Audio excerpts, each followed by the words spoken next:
Alright, misconception number 2. Anyone who is talented at photography will make a great wedding photographer. No, this is rarely the case. The most common example of this is, say, a landscape photographer gets asked to shoot a wedding for a friend.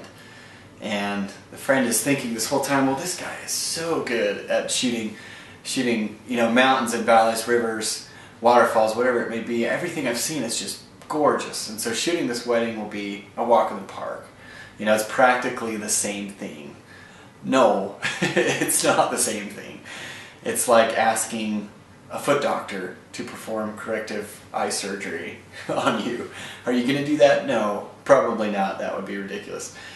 But sometimes we get confused into thinking that. And it's each specialization within photography requires a completely different setup. Whether that's equipment or procedure or just your approach and mentality is completely different. When you go from weddings to, say, landscape photography or food photography or product photography or anything like that, it's a totally different mindset altogether. And I have personal experience with this. Unfortunately, my sister-in-law decided to have her friend, who's a great action photographer, shoot their wedding. And although he is a stellar photographer, I love his work, and he does an awesome job. He shoots a lot of skiing and mountain biking and other things.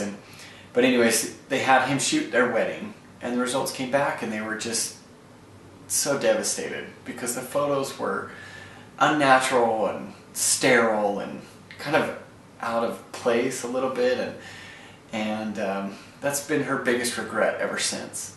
We can't bring up her wedding without her saying that she should have gone with someone different for the photography, just because she didn't know better, and it's unfortunate, but that's the case. And so, again, misconception number 2, just because someone's a good photographer doesn't mean that they'll be a great photographer at your wedding.